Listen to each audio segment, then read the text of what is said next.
Bom dia. Vamos então para mais uma conversa sobre controle de constitucionalidade, né? Então, hoje vamos fixar as diferenças. Já falamos só, vamos fixar, né? As diferenças entre os métodos de controle de constitucionalidade é, que são os controles pelo método difuso e o concentrado. Normalmente, os países usam quer o controle difuso, quer o controle concentrado. Nós usamos os dois, não é? Simultaneamente. Bem, então vamos recordar essas diferenças, não é? Quanto à origem, já falamos que o difuso surge lá nos Estados Unidos, numa famosa decisão, no caso Marbury versus Madison. Isso aí lá pelos idos dos anos de 1800 e pouco, não é?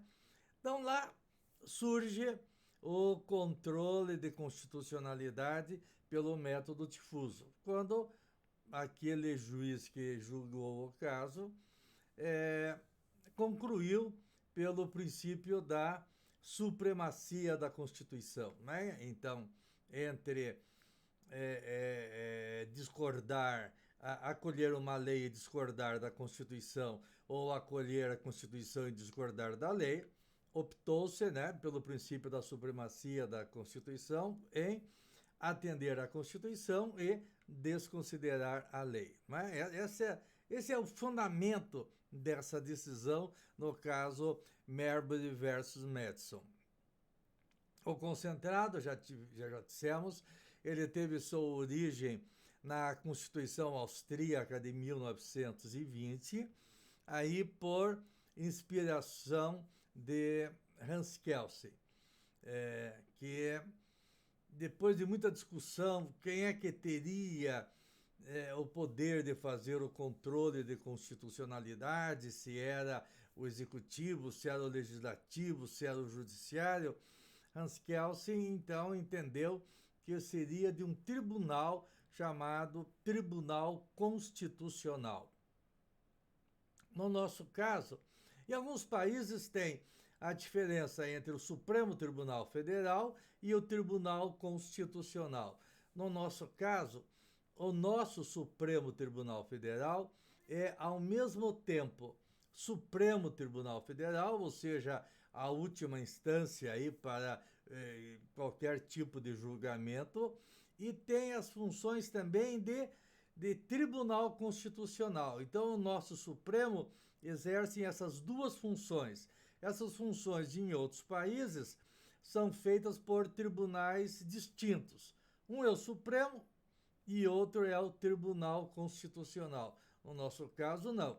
O Supremo ele acumula as funções de Supremo Tribunal Federal e também de Tribunal Constitucional. Bem, já falamos que o difuso entrou no nosso ordenamento jurídico pela Constituição da República, né, de 1891, por influência de Rui Barbosa. Rui Barbosa era um fã do sistema norte-americano, não é? Até muitos dizem que a nossa Constituição de 1891 foi praticamente uma cópia da Constituição dos Estados Unidos. Até hoje, nós usamos a Constituição dos Estados Unidos para nos ajudar a interpretar alguns princípios da nossa própria Constituição.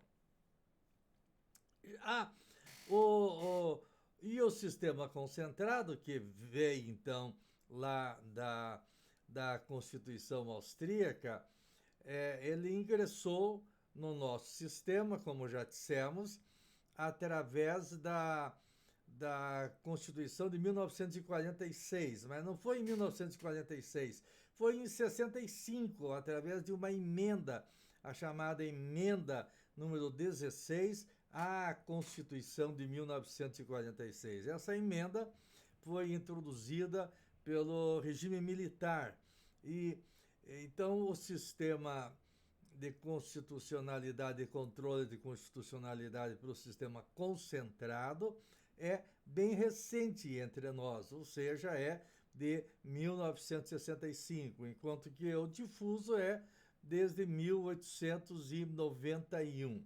E hoje nós convivemos, portanto, com esses dois tipos de controle de constitucionalidade. Bem,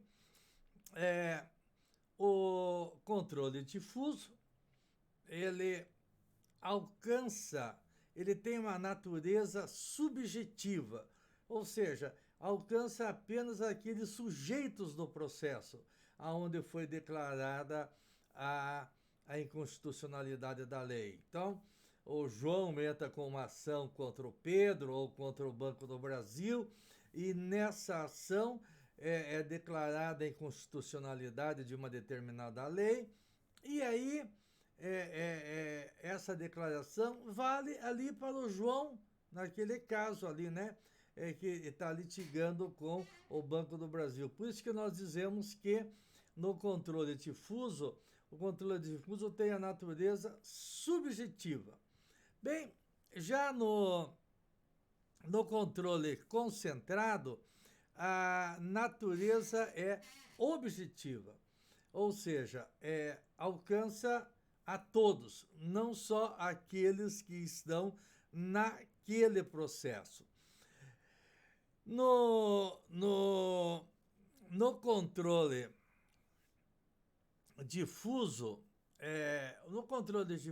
se requer um caso concreto, que exista uma ação de A contra B. Já no controle concentrado, não. No controle concentrado, como nós já dissemos, o próprio réu é a lei que é réu. E ela precisa ser defendida também, né? Então nós já falamos que quando a lei é o réu, quem é citado para defender a lei é o advogado geral da União, que ele é citado para defender a lei, né? Porque todos precisam de defesa, inclusive a lei, né? Precisa de alguém que a defenda. Então, quando ela é atacada, em tese, não no caso concreto, em tese, não tem nenhum caso concreto, a lei aí ela precisa de uma defesa, e é por isso que nós dizemos que no controle concentrado, a natureza do julgamento é uma natureza objetiva. Objetiva no sentido de que alcança a todos. Bem, aqui eu quero dar um exemplo para tentar fazê-los entender. No controle difuso, o controle de constitucionalidade é um meio para alcançar um fim. No controle concentrado, o controle de constitucionalidade é um fim em si mesmo. Bem, por isso que nós dizemos que no controle difuso,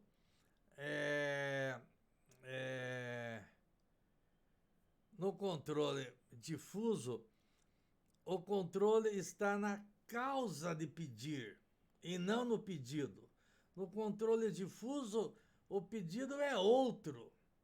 No controle concentrado, o pedido é a própria declaração da inconstitucionalidade da lei. Quando no controle difuso a declaração de inconstitucionalidade está na causa de pedir, eu tenho algo além daquele pedido de declaração de inconstitucionalidade. Eu tenho um outro pedido. Por isso que nós dizemos que no controle difuso a declaração de inconstitucionalidade é incidental, ou seja, um meio para alcançar um fim. Bem, eu vou contar a história então, de um aluno para ver se nós conseguimos entender essa diferença. Eu estava dando uma aula assim e de repente no final da aula um aluno já um senhor aproximou-se e disse: professor, eu queria entender melhor essa aula, principalmente essa parte aí de causa de pedir e pedido, porque eu estou com um problema. Ah, pois não. Professor, eu com muito sacrifício construí a minha casa. Ela é uma casa razoável, tem 100 metros quadrados. E é a casa da minha residência, né? Lógico. E lá eu vivo com a minha família. Um dia desse eu recebi uma citação e dizendo que a minha casa estava sendo objeto de uma penhora para pagar uma dívida. Eu fiquei admirado, mas não dizem que o imóvel residencial ele é impenhorável? Sim, a lei lá 8.009 fala que o imóvel residencial ele é impenhorável. Daí nós vamos ler lá essa lei 8.009, o artigo 1º vai dizer, não é? O imóvel residencial próprio do casal ou de entidade familiar é impenhorável e não responderá por qualquer tipo de dívida civil, comercial, fiscal, previdenciária ou de outra natureza, contraída pelos cônjuges ou pelos pais e filhos que sejam os seus proprietários e nele residam. Mas aí tem uma parte que fala, salvo as hipóteses previstas nesta lei. Bem, então vamos continuar a ler a lei, né, para ver se ela contém alguma inconstitucionalidade, não é? O artigo 3º dessa lei vai nos dizer: a impenhorabilidade é oponível em qualquer processo de execução civil, fiscal, previdenciário, trabalhista ou de outra natureza, salvo ser ouvido. E aí vem as exceções. Pelo titular do crédito decorrente do financiamento destinado à construção ou aquisição do imóvel. Ou seja, um banco faz um financiamento, empresta o dinheiro para a pessoa construir um imóvel ou adquirir um imóvel e daí não é pago o financiamento. Aí nesse caso, então, para o pagamento dessa dívida, o legislador autorizou a penhora. Até porque senão seria o caso de admitir o calote, né? A pessoa vai lá, empresta o dinheiro para comprar um imóvel, compra e daí não paga. E daí aquele imóvel é impenhorável. Aí seria também um absurdo manter-se essa impenhorabilidade. Mas aí tudo bem. Também ele é penhorável para pagar pensão alimentícia. Então o legislador ponderou, de um lado, a sobrevivência do alimentando e o direito de moradia dos pais ou do pai, deve prevalecer o direito de sobrevivência, não é? Do alimentando, não é? Do filho. Então, aí também para o credor de pensão alimentícia, ele pode pedir, se a pensão não for paga, lógico, né? Pode pedir a penhora do imóvel residencial dos pais ou daqueles que têm o dever de alimentá-lo. Aí também houve essa ponderação pelo legislador. Outra hipótese é para a cobrança de imposto predial e territorial. Vocês vão estudar em direito tributário que existem certos tributos que têm a chamada natureza pró-terrem, ou seja, que acompanham a coisa. E um deles é o IPTU, não é? Então, ele gruda na coisa. O devedor, poderíamos dizer a grosso modo, o devedor é o próprio imóvel, não é? Então, para também esse imposto de predial ou territorial, também é possível a penhora, né? A outra hipótese, que ainda é muito discutida, é para execução de hipoteca, quando o imóvel é dado em garantia hipotecária. Essa é uma questão aí bem discutida, mas não é o caso que nós estamos tratando, né? E aí a outra exceção é quando o imóvel for adquirido com produto de crime. Também aí se admite a penhora de um imóvel que foi adquirido com produto de crime. E, finalmente, por obrigação decorrente de fiança concedida em contrato de locação. E esse era o caso.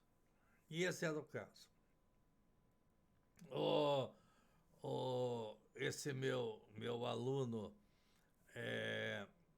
estava lá em sua casa, não é?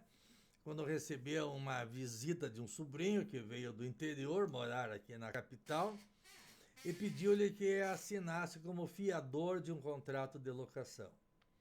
E ele assinou. E esse sobrinho nunca mais apareceu.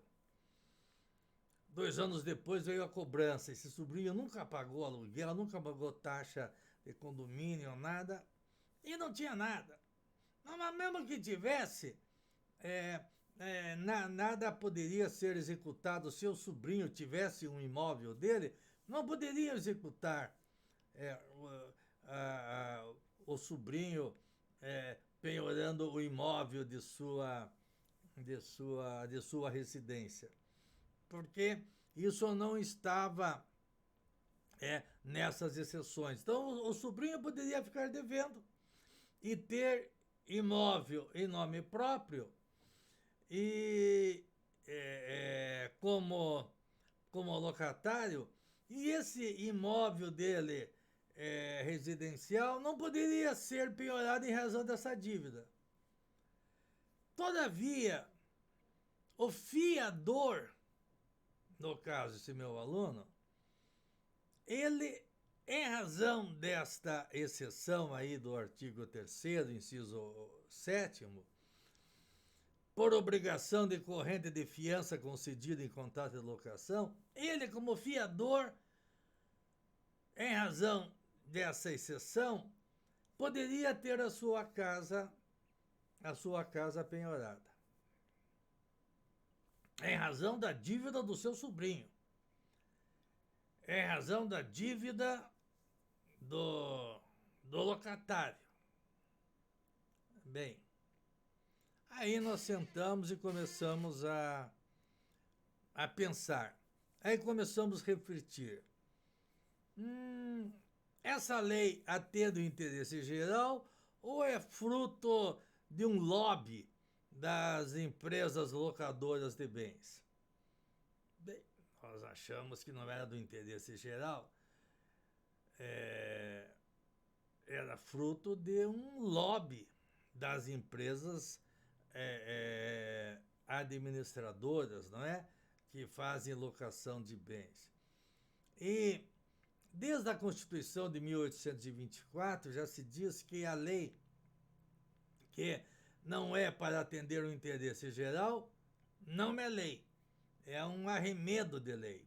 Então, uma lei para garantir os lobbies é um arremedo de lei, uma corrupção de lei. Bem, e aí vamos olhar então se ela atende o direito fundamental lá previsto no artigo 6º, que diz que são direitos sociais a educação, a saúde, a alimentação, o trabalho, a moradia. E se também essa proteção das locadoras não é uma espécie de discriminação a favor delas. E nós sabemos também que lá no artigo 3º da Constituição é vedada qualquer espécie de discriminação, não é? A discriminação possível pela Constituição é para diminuir as desigualdades. Bom, aí elaboramos ali, eu orientei o meu aluno a elaborar uma peça pedindo a declaração de inconstitucionalidade deste inciso 7º do artigo 3º da Lei 8.009, ou seja, aquele que permite a penhora por obrigação decorrente de fiança concedida em contrato de locação. Falamos que essa parte da Lei 8.009 estava contrariando o direito social fundamental à moradia e estabelecia ali um privilégio que não tinha razão de ser, que não atendia o interesse social, atendia apenas o interesse de um lobby. Bem, o juiz acolheu esse pedido e declarou, naquele caso, naquela cobrança, declarou a inconstitucionalidade desse dispositivo. Veja, o pedido do meu aluno não era declarar a inconstitucionalidade. O pedido do meu aluno era retirar a penhora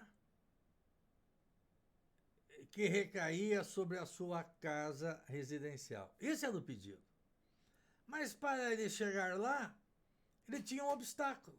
Ou seja, essa lei que dizia que a casa dele poderia ser penhorada pelo fato de ele ter assinado como fiador daquele contrato de locação.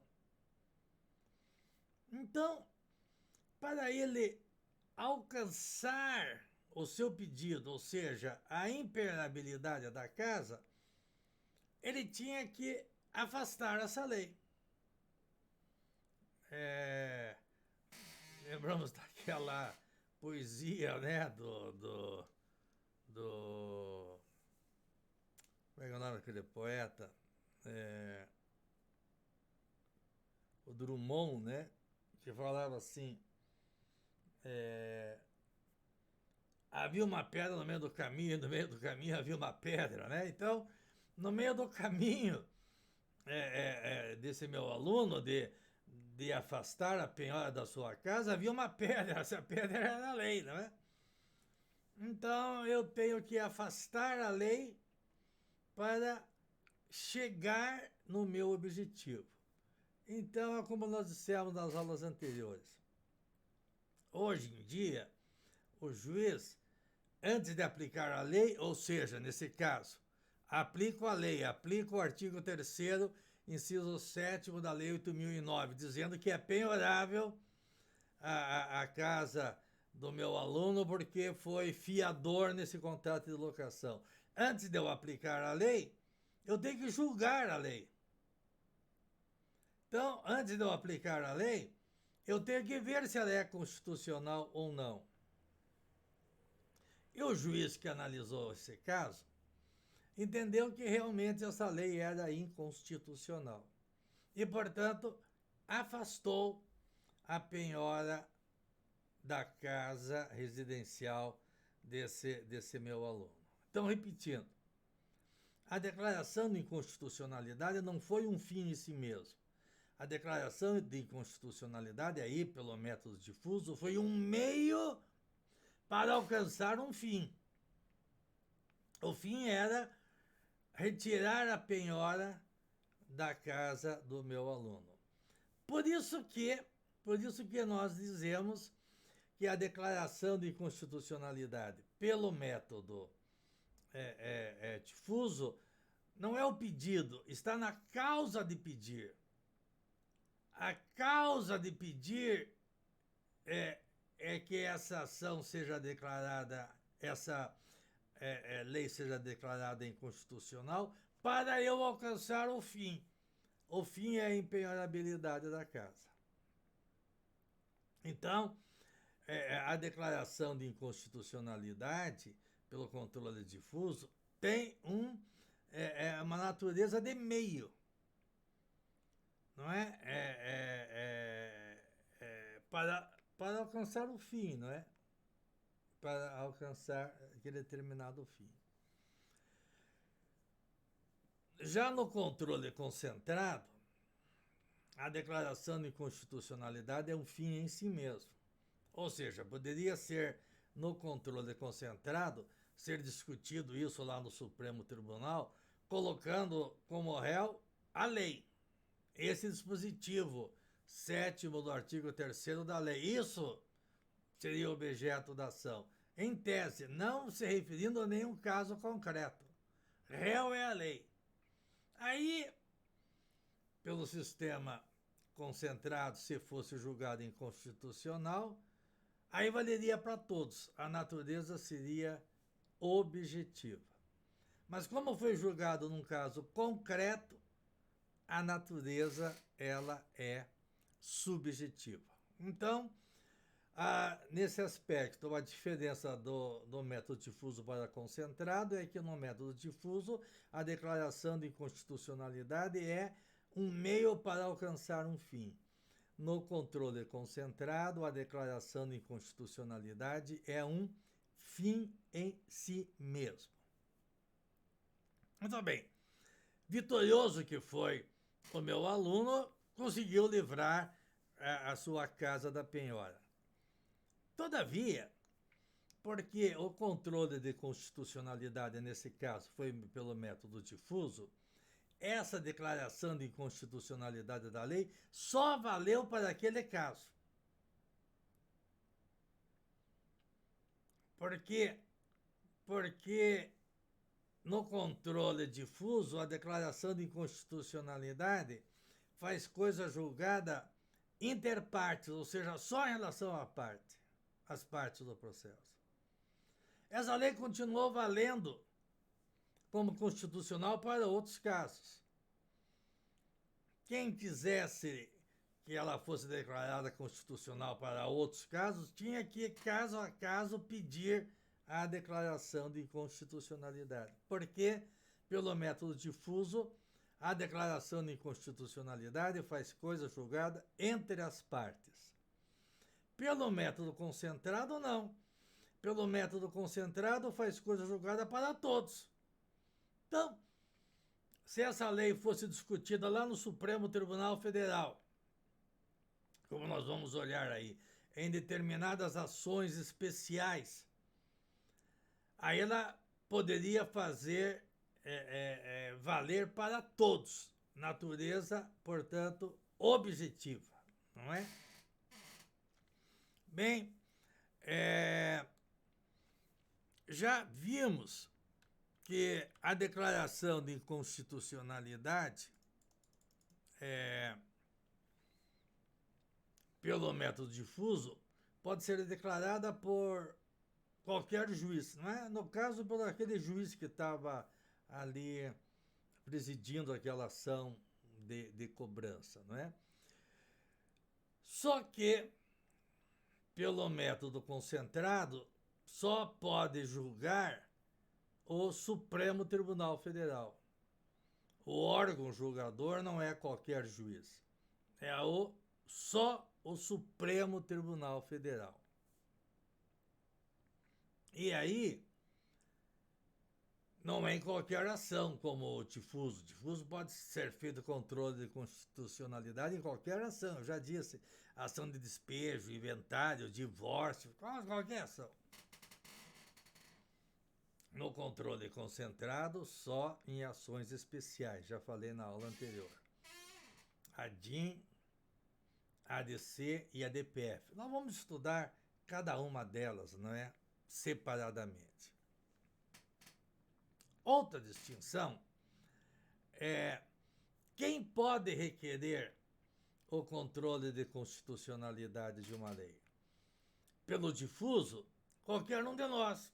No caso, foi meu aluno. Qualquer um pode requerer. No controle concentrado, não.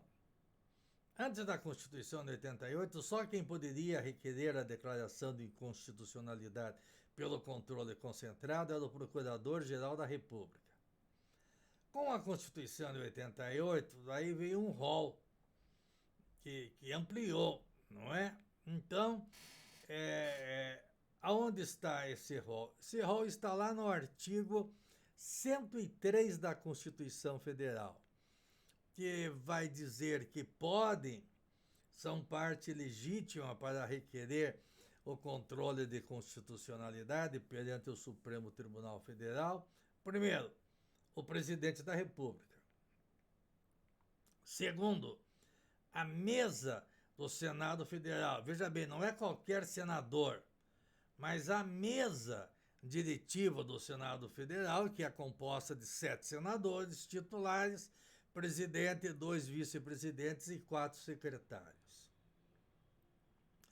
A mesa da Câmara dos Deputados, não qualquer deputado federal. A mesa também é composta pelo presidente, 2 vice-presidentes e 4 secretários. A mesa da Assembleia Legislativa não é qualquer deputado estadual. Eu estou falando de controle de constitucionalidade frente à Constituição Federal. Mais tarde, nós iremos falar sobre o controle de constitucionalidade frente à Constituição Estadual. Daí é diferente. Mas hoje nós estamos falando só o controle de constitucionalidade das leis frente à Constituição Federal. Então aí é legitimado a mesa da Assembleia Legislativa ou da Câmara Legislativa do Distrito Federal. É que no Distrito Federal não tem Assembleia, são as chamadas câmaras legislativas, não é? O quinto é o governador do estado ou o governador do Distrito Federal. Aí mantém-se o Procurador-Geral da República. Era o único e agora é um dos legitimados. Tem o Procurador-Geral, tem ainda o Conselho Federal da OAB. Não é a seção da OAB, por exemplo, a seção da OAB do Estado do Paraná. Não. É só o Conselho Federal da OAB. E tem ainda a Confederação Sindical ou entidade de classe de âmbito nacional.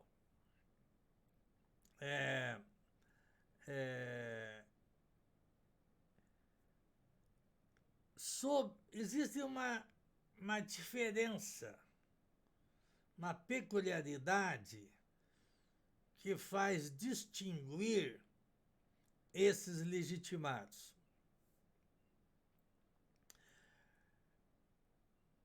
Muitas vezes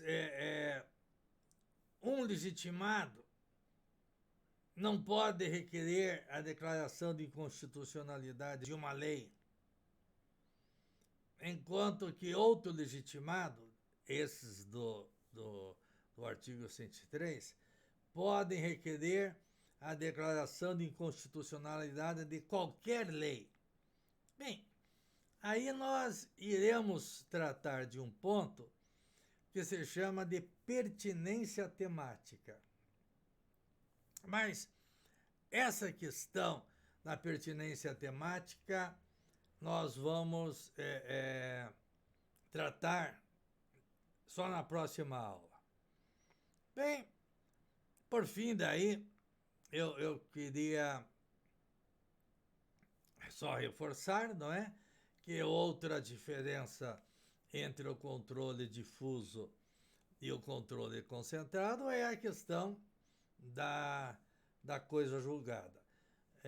No controle difuso, já falei, a coisa julgada é só entre as partes, e no controle concentrado é erga omnes, ou seja, em relação a todos. Eu fiz um pequeno resumo desta aula e quero daí mandar para o representante de turma. Não sei se você já tem aí o representante de turma. Então fica eu acho que eu passando para vocês o resumo da aula, pode ficar mais fácil gravar e até mais fácil para vocês tirarem as dúvidas, para vocês fazerem as perguntas, não é? Então, só fazendo um rápido resumo, não é? Existem dois tipos de controle, mais conhecido esses dois tipos de controle. Falei em aulas anteriores que tem ainda, excepcionalmente, um tipo de controle político que é feito lá na França, pelo Conselho de Estado. Mas, na verdade, a regra é controle difuso e controle concentrado. E cada país normalmente adota um só. Recordando a aula, o nosso país adota ambos. Ambos. Nós podemos fazer o controle de constitucionalidade tanto pelo controle difuso, pelo controle concentrado. Mas claro que tem as suas diferenças, não é? Diferença, repetindo só para fixar bem, vem desde a origem. O controle difuso, Marbury versus Madison, sistema norte-americano. No caso concreto, e qualquer juiz pode declarar. Concentrado, origem na Constituição Austríaca de 1920, entrou no nosso ordenamento jurídico através da emenda 16 à Constituição de 1946. Essa emenda é de 1965.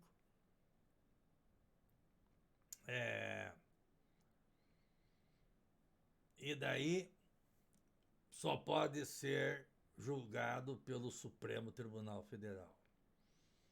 O difuso pode ser feito em qualquer processo, o concentrado só em processos especiais, a DIN, a ADC, a ADPF. O difuso requer um caso concreto e no concentrado não tem caso concreto. O réu é a própria lei, é julgamento da lei em tese, não no caso concreto. No difuso, qualquer pessoa pode requerer, no caso que eu citei lá o meu aluno. No concentrado, só aquelas pessoas enumeradas lá no artigo 103 da Constituição Federal podem requerer, não é? Presidente da República, mesa do Senado, não é? Aqueles lá, mesa da Câmara, governador do Estado, as mesas da Assembleia Legislativa, Procurador-Geral da República, Conselho Federal da OAB, partido político com representação no Congresso Nacional e confederação sindical ou entidade de classe dentro nacional. Só esses 9. Esse rol é taxativo. Eles e só eles. Não pode outra pessoa, não tem legitimidade para entrar com esse pedido de declaração de inconstitucionalidade de uma lei pelo controle concentrado. O controle difuso, a declaração de inconstitucionalidade é um meio para alcançar um fim. No controle concentrado, ela é um fim em si mesmo. Não é um meio para alcançar um fim. É um fim em si mesmo. No controle difuso tem natureza, então, incidental. No controle difuso, o controle de constitucionalidade está na causa de pedir. E não no pedido. No concentrado é o pedido, não é? É o pedido, está no pedido em si. No controle difuso, a coisa julgada, ou seja, vale só entre as partes que estão no processo, e no controle concentrado vale para todos. É isso, só recordando, então, que a declaração de inconstitucionalidade ela pode ser da lei toda ou da parte de uma lei. Nesse caso que eu citei aí no exemplo do meu aluno, foi só da parte da lei, só daquele inciso lá, oitavo da lei 8.007, inciso 7º do artigo 3º da lei 8.009. De resto, a lei se mantém íntegra, né? Bem, então, essa era a conversa que eu queria ter com vocês hoje, não é?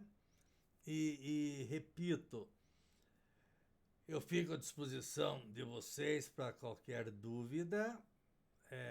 O meu e-mail é Jorge de Oliveira Vargas, né? Meu nome inteiro, tudo junto com letra minúscula. Jorge de Oliveira Vargas, @yahoo.com.br.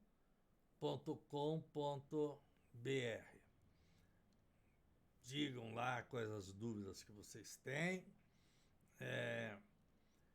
Na nossa próxima aula, nós iremos tratar novamente desse artigo 103 no aspecto da pertinência temática. O que significa a pertinência temática?